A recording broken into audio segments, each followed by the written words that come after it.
Bueno, una vez que el paciente respetó las pautas de ayuno, que llegó al quirófano, habiendo sido evaluado prequirúrgicamente, habiendo sido evaluado acerca de sus patologías, ya sea por el odontólogo o por el médico que lo vio para ver si era apto para ser sometido a una cirugía, llega a quirófano y se encuentra con el médico anestesiólogo y acá les voy a contar un poco cuáles son los pasos que se van realizando una vez en el quirófano. El anestesiólogo vuelve a interrogarlo al paciente acerca de si cumplió las pautas de ayuno, acerca de su patología, de sus comorbilidades, qué patología previa tiene, qué medicación tiene. Una cosa muy importante que van a ver que consulta es acerca de las alergias. Mucha de la medicación que nosotros usamos es bastante alérgena y entonces tenemos recaudos acerca de las alergias previas del paciente. Y una vez que se le preguntó todo eso, se lo acuesta en la camilla, se le coloca un Avocat para colocarle un suero, se le conectan los monitores, básicamente son tres los monitores, uno es el saturómetro que mide la saturación de oxígeno, el otro es el tensiómetro que le va a medir la tensión arterial y el otro es el electrocardiograma que va a medir el ritmo y la frecuencia cardíaca. Una vez conectado todo eso y teniendo acceso a una vía endovenosa, se va a realizar la inducción anestésica, que es el primer paso de la anestesia.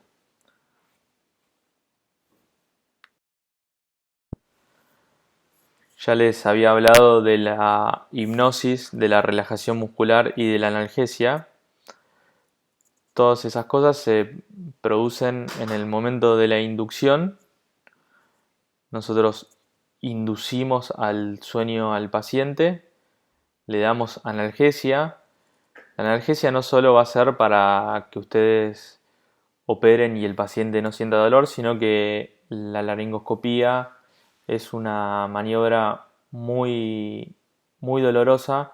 Entonces nosotros necesitamos que realmente el paciente esté muy dormido y sin dolor para realizar la intubación endotraqueal. Entonces, al momento de la inducción ya hay hipnosis, analgesia y relajación muscular. Las tres fases de la anestesia se las voy a comparar con el vuelo de un avión. Tienen que ver con el despegue, el viaje y el aterrizaje. La inducción sería la analogía al despegue. Nosotros inducimos al paciente al sueño. El mantenimiento tiene que ver con el vuelo. Lo que vamos a hacer nosotros en ese momento, vamos a mantener al paciente dormido y controlando los signos vitales. Y la recuperación y el despertar tiene que ver con el aterrizaje. El paciente se va a despertar en el quirófano de manera tranquila y sin dolor, o por lo menos eso es lo que buscamos. Bueno, ya les hablé de la evaluación preanestésica, acá les vuelvo a poner esta diapositiva para que ustedes vuelvan a ver algo relacionado a esto. La consulta preanestésica es importante para que el paciente se familiarice con el acto quirúrgico y agote la instancia de consultar acerca de sus miedos con respecto a la anestesia general. Eh, para mí es algo que realizo de manera habitual, pero mucha gente desconoce en qué consiste la anestesia general y tiene muchos miedos. Por eso es que es muy importante la consulta preanestésica y obviamente para conocer al paciente previo a la cirugía. Bueno, la inducción de la cual ya les hablé, que es el despegar del avión, al paciente se le realiza una preoxigenación con oxígeno al 100%. Esto lo van a ver, se le acerca una mascarita, que no es la mascarita que se le acerca habitualmente a los chicos, sino es una mascarita que tiene solo oxígeno y lo que hace es oxigenar al paciente durante 5 minutos para que si nosotros tenemos algún tipo de complicación durante la intubación, tengamos un margen de apnea segura. ¿Qué es esto? Si yo preoxigené al paciente durante 5 minutos con oxígeno al 100%, probablemente ese paciente pueda estar en apnea sin respirar otros 5 minutos saturando oxígeno al 100%. Por eso es tan importante la preoxigenación y por eso evita grandes problemas en el manejo de la vía aérea. Si yo preoxigeno al 100%, me va a dar 5 minutos de margen para actuar si yo tengo alguna complicación en la vía aérea. Bueno, la inducción se aplica a un hipnótico que habitualmente es el propofol. Se le da analgesia al paciente con un opioide altamente potente, que es el fentanilo o el remifentanilo, y se lo relaja con algún relajante muscular, que ahora les voy a hablar. Pueden ser succinilcolina, atracurio o becuronio. Una vez que se le aplicó toda esa medicación, se hace la laringoscopía, se coloca el tubo endotraqueal y se asegura la vía aérea. Bueno, el mantenimiento que tiene que ver con el vuelo del avión es la etapa más tranquila de la anestesia general, sobre todo en cirugías que no son complejas.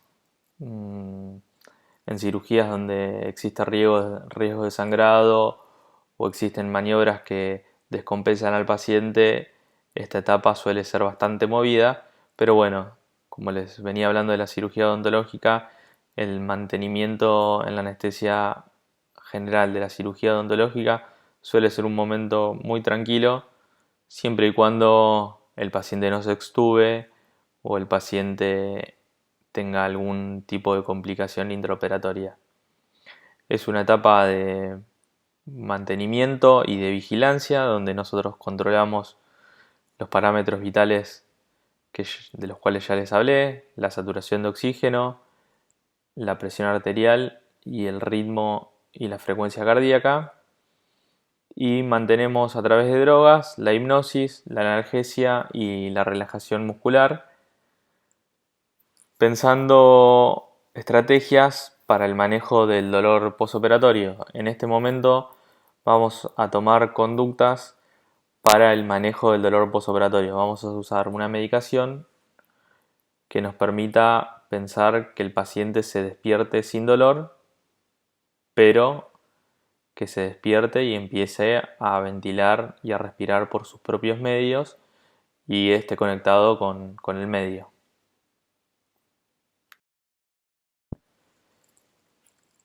El despertar en la cirugía odontológica es de gran importancia porque recuerden que teníamos una vía aérea compartida por el anestesiólogo y por el odontólogo, una vía aérea donde el odontólogo había estado trabajando en la cavidad bucal y donde hay sangre y fluidos, y el paciente se tiene que despertar y tiene que tener una vía aérea que pueda manejar por sus propios medios.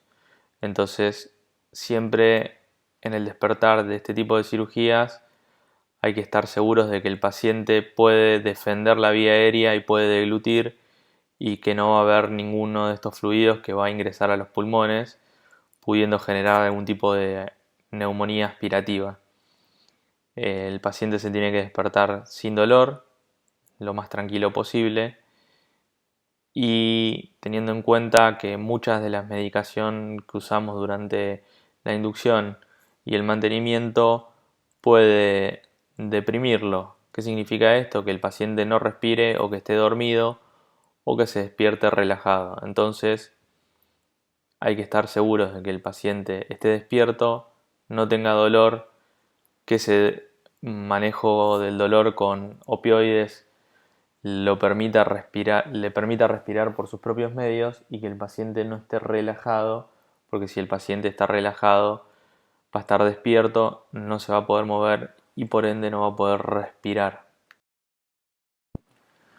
Bueno, acá les voy a hablar de manera muy breve y acotada acerca de drogas anestésicas para que ustedes el día que ingresen a un quirófano sepan más o menos cuáles son las drogas que habitualmente se usan y cuáles de ellas están relacionadas a cada acto anestésico.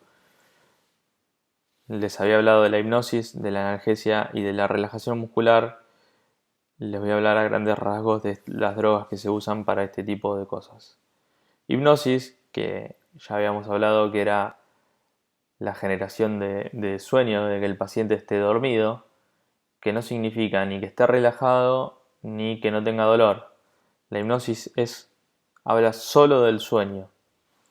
La hipnosis se produce en el quirófano habitualmente con el propofol, que es una droga muy conocida, sobre todo porque Michael Jackson era adicto a esta medicación y porque tiene un color muy característico. Si alguna vez entraron a un quirófano, es una medicación que es blanca, que parece leche y que es la que más frecuentemente se usa. Esa droga se usa para la inducción, para inducir al paciente al sueño, y muchas veces se puede usar para el mantenimiento del sueño. Sin embargo, la droga más frecuentemente usada para el mantenimiento del sueño son los halogenados como el Ceborane. Entonces lo que hacemos nosotros es inducimos al sueño con propofol, dormimos al paciente con propofol y después los mantenemos dormido con el Ceborane. Yo les hablo de vidas medias en esta diapositiva para que ustedes tengan el siguiente concepto. Ustedes ya cursaron fármaco y pueden imaginarse una cosa.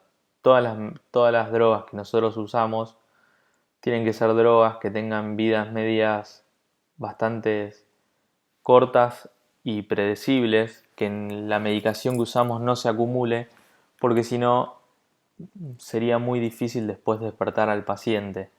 Entonces, nosotros los anestesiólogos tenemos que ser muy conscientes de cuánto dura el efecto de cada droga.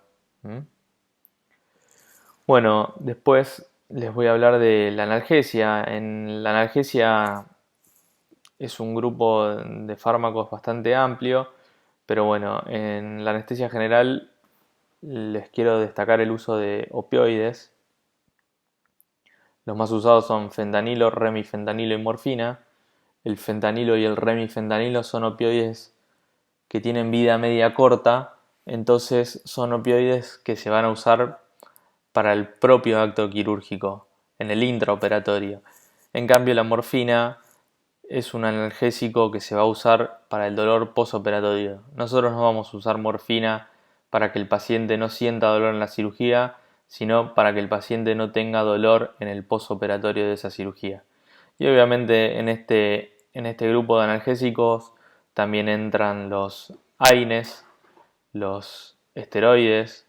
Nosotros usamos corticoides, usamos diclofenac, ketorolac, paracetamol, etcétera, etcétera.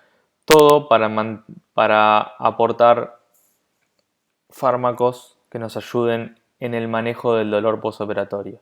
Pero para que el paciente no tenga dolor en el intraoperatorio, lo que más usamos es fentanilo y remifentanilo. Y después está el grupo de los relajantes musculares, que cumplen la función de relajar al paciente, que el paciente no se mueva, que la apertura bucal sea la correcta, que no se contraigan los músculos. Es importante también, no solo en la cirugía odontológica, sino en las cirugías de abdomen, que el paciente no contraiga el abdomen. Entonces usamos relajantes musculares para eso y, como ya les hablé, para que nosotros podamos intubar al paciente de manera más fácil. Los más conocidos son succinilcolina, atracurio, becuronio y rocuronio. Cada cual tiene su indicación. La succinilcolina tiene la ventaja frente al resto de que tiene una latencia muy corta. ¿Qué significa eso? Que yo le realizo la succinilcolina y el paciente se relaja muy rápidamente. En cambio, con el atracurio y con el becuronio, con el rocuronio, la latencia es un poco más larga y una vez que realizo el relajante muscular debería esperar cerca de 3 minutos para obtener una relajación plena y poder intubar al paciente. Bueno, esta foto es una imagen de una mesa de un anestesiólogo típica, donde hay una jeringa que contiene un líquido claro que es el propofol, esa leche que ven en la primera jeringa. La segunda jeringa contiene atropina, que es una medicación de la cual nosotros siempre disponemos y la tenemos habitualmente cargada en la mesa anestésica. La atropina la usamos para resolver algún tipo de efecto vagal o bradicardia que pueda suscitarse por alguna maniobra quirúrgica o propia del paciente. Recuerden ustedes que cuando ponen los abrebocas, el paciente produce un reflejo vagal y entonces siempre es bueno tener una atropina cargada porque si el paciente hace una bradicardia extrema lo va a descompensar hemodinámicamente y es una complicación bastante grave. Entonces con la atropina evitamos que la frecuencia cardíaca baje de manera intensa. Después lo que se puede ver en esa mesa es un laringoscopio. El laringoscopio es un instrumento que nos ayuda a nosotros los anestesiólogos a acceder a la glotis y a través de la glotis vamos a insertar lo que está atrás, que es un tubo endotraqueal. Fíjense que el tubo endotraqueal tiene una cosa azul ahí al costado. Esa cosa azul es para inflar el balón en la tráquea y lo que va a ser impermeabilizar y que cualquier fluido o sangre puede ingresar a la vía aérea. Después hay una sonda nasogástrica, esa sonda la ponemos habitualmente para vaciar el estómago y esto es una cosa importante de la cual no les hablé en cirugía odontológica, como habitualmente ustedes están trabajando la boca y si bien muchas veces se pone eso de lo cual les hablé que es el PAC, la sangre puede ingresar al estómago y la sangre en el estómago tiene alto poder emetizante. ¿Qué significa esto? Que el paciente que ingirió sangre después vomita en el posoperatorio. Entonces, si tenemos una sonda nasogástrica colocada en el estómago, podemos vaciar el contenido del estómago y vaciarle de alguna forma esa sangre. Esta es una foto clásica de un quirófano, es un paciente con un suero colocado, un paciente al cual se le abren los brazos en la camilla para colocarle el suero y colocarle los monitores. Ahí está el monitor de quirófano mostrando los signos vitales básicos de los cuales les hablé y no mucho más. Esta es una imagen clásica de un paciente preparado para una cirugía odontológica. La cirugía odontológica, en la importancia del manejo de la vía aérea de la cual les hablé, siempre se plantea una estrategia en el manejo de la vía aérea, sobre todo teniendo en cuenta el tipo de cirugía que van a realizar ustedes, y algo que se plantea es si el paciente va a ser intubado de manera nasal o por la cavidad oral. Esto tiene que ver si a ustedes les va a molestar el tubo colocado en la boca o no, o si prefieren que el paciente sea intubado por la nariz para que ustedes puedan trabajar en la boca de manera tranquila. La otra cosa importante que les hablé en lo que respecta al posicionamiento, el posicionamiento del paciente de cirugía odontológica, como ustedes van a estar trabajando en la cabeza, los ojos son muy importantes.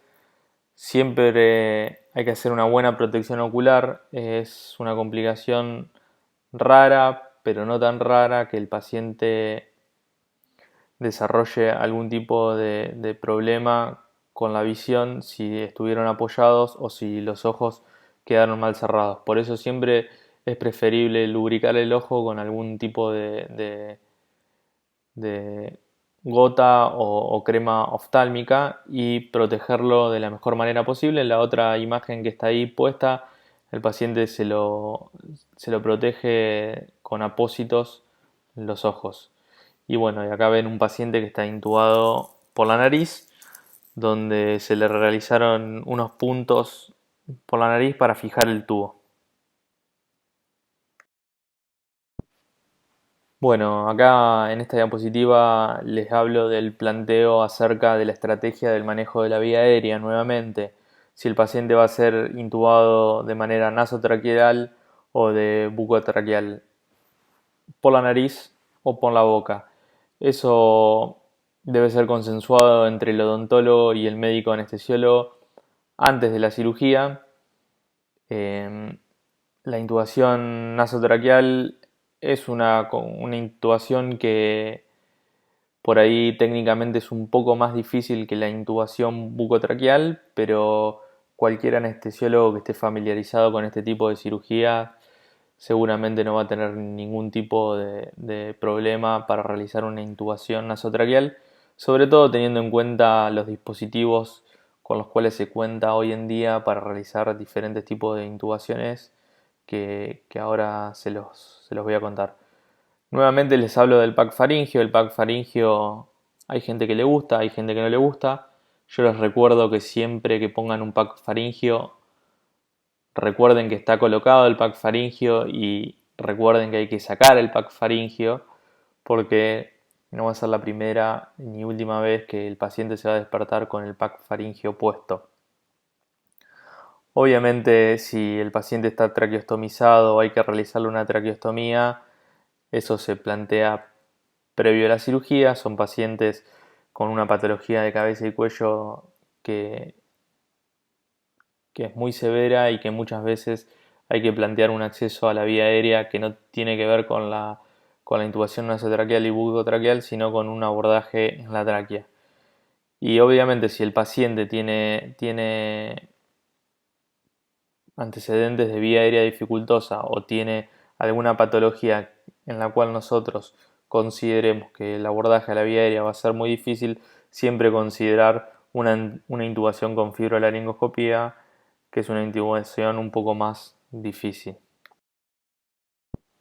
Bueno, como les hablé en la diapositiva esa de la cual yo les dije cuáles eran las cosas más importantes con respecto a la anestesia general en cirugía odontológica, donde les hablé que la cirugía odontológica es mayormente ambulatoria, pero que bueno, que el espectro de cirugías de cabeza y cuello es muy amplio, donde les hablé de la pérdida de la ventilación espontánea en la anestesia general, donde les hablé que las mayores complicaciones en cirugía de cabeza y cuello desde el punto de vista anestesiológico tienen que ver con problemas en el manejo de la vía aérea, y les hablé de la importancia del posicionamiento de la cabeza en la cirugía odontológica. Esta diapositiva viene a hablarles de vuelta de la importancia de la vía aérea en la cirugía de cabeza y cuello. En la evaluación prequirúrgica, si está realizada por un anestesiólogo, probablemente el anestesiólogo realice previo al acto quirúrgico algún tipo de evaluación o algún tipo de preguntas acerca de si existen antecedentes de vía aérea dificultosa. ¿Qué significa esto?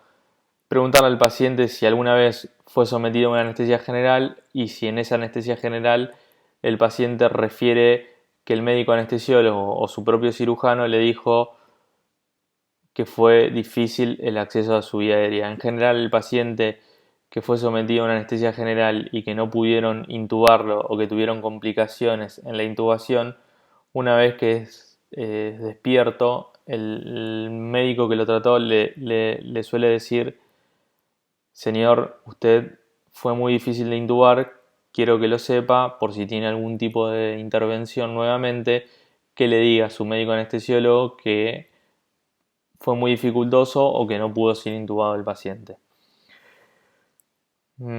Ese es el mejor predictor para predecir que un paciente va a tener vía aérea dificultosa, que haya sido sometida previamente a algún tipo de cirugía y el médico anestesiólogo que intentó intubarlo se dé cuenta de que el paciente era realmente difícil de intubar. Existen otro tipo de evaluaciones y de score para evaluar la vía aérea, pero bueno, ese es el más importante de todos y obviamente a grandes rasgos se los voy a mencionar. Si el paciente es retrognático, si el paciente tiene barba, si el paciente tiene apertura bucal limitada o si el paciente tiene eh, piezas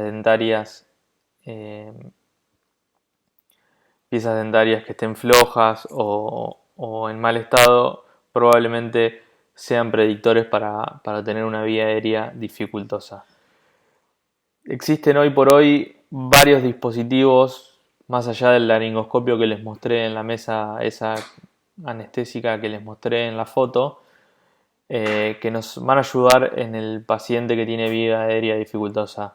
Hoy por hoy la vedette en este tipo de instrumentos son los videolaringoscopios, sí, que son laringoscopios que tienen una cámara en la punta y nos van a permitir ir filmando y viendo en una pantalla el acceso a la vía aérea de manera mucho más fidedigna y mucho más simple. De vuelta les voy a hablar del consenso acerca de la ruta de intubación que se consensuaba entre el anestesiólogo y el odontólogo si el paciente va a ser intubado de manera nasal u oral. Quiero destacarles acá que si el paciente es intubado de manera nasal, si bien es técnicamente más difícil para el médico anestesiólogo, pero no mucho más difícil de lo habitual, me parece que es una ruta noble y a través de la cual, si el paciente es intubado de manera nasal, ustedes van a trabajar mucho más cómodo en la cavidad oral y con menor riesgo de extubación porque el tubo va a ir por la nariz y no va a ir por la boca. Siempre se pregunta si va a ser necesaria una traqueostomía posoperatoria. Nuevamente lo mismo. La cirugía de la cual estamos hablando es cirugía odontológica ambulatoria. Si el paciente necesita una traqueostomía posoperatoria es primero porque se realizó una gran cirugía y esa gran cirugía de ningún modo va a ser ambulatoria. Bueno, recordar de vuelta que el tubo endotraqueal tiene que tener un tamaño adecuado, por lo que les conté, les hablé de ese balón que está en la foto azul, que es un balón que se infla para impermeabilizar la tráquea y evitar que pasen fluidos a la vía aérea. Y otra cosa rara, pero que ustedes tienen que tener en cuenta, es que habitualmente el flujo de oxígeno en la vía aérea que nosotros damos es entre 40 y 60%, pero muchas veces debido a que no hay aire comprimido en los quirófanos o porque algunos anestesiólogos ventilan al paciente de esa forma, se le da 100% de oxígeno, de fracción inspirada de oxígeno a través del respirador al paciente. Recuerden que el oxígeno es combustible y que si ustedes utilizan el electrobisturí en la cavidad oral y el médico anestesiólogo está ventilando al paciente con una fracción inspirada de oxígeno del 100%, ese electrobisturí sumado al oxígeno combustible puede desencadenar fuego en la vía aérea. Y es una complicación rara, pero muy temida por la catástrofe de lo que puede suceder. Bueno, acá de vuelta a mostrarles los dispositivos para la intubación. Está el tubo endotraqueal, que es un tubo con un balón. El balón es inflado para impermeabilizar la vía aérea. La pinza de McGill es muy útil cuando realizamos intubaciones nasales porque el tubo que utilizamos para realizar una intubación nasal es un tubo espiralado. Significa que sea espiralado, es un tubo que tiene una malla metálica y que lo hace mucho más flexible que el tubo común, pero esa flexibilidad hace que si nosotros necesitamos abordar la glotis, nos cueste bastante porque el tubo se va doblando. Entonces con la pinza de McGill podemos agarrar el tubo endotraqueal y guiarlo hacia la glotis. La imagen del laringoscopio digital es ese vedette del cual les hablé hoy, que es un video de laringoscopio que es un laringoscopio con una cámara en la punta que nos va mostrando todo el trayecto que realizamos nosotros en la intubación. La imagen que está mostrando ahí es la imagen de la glotis. Una vez que pasamos el tubo por ahí, hacemos que el tubo llegue hacia la tráquea.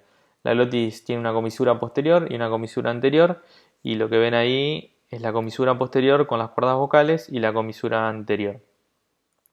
Y por arriba de la glotis está la epiglotis. Nosotros lo que hacemos cuando hacemos una intubación nasal es el tubo espiralado, ese del cual les hablé, que tiene gran flexibilidad, lo insertamos por la nariz y lo guiamos con la pinza de McGill por la boca hacia la glotis. Esta es una imagen de una laringoscopía típica. Acá se está realizando una intubación a través de la cavidad oral, no nasal como les venía hablando. Se inserta el laringoscopio a través de la cavidad oral.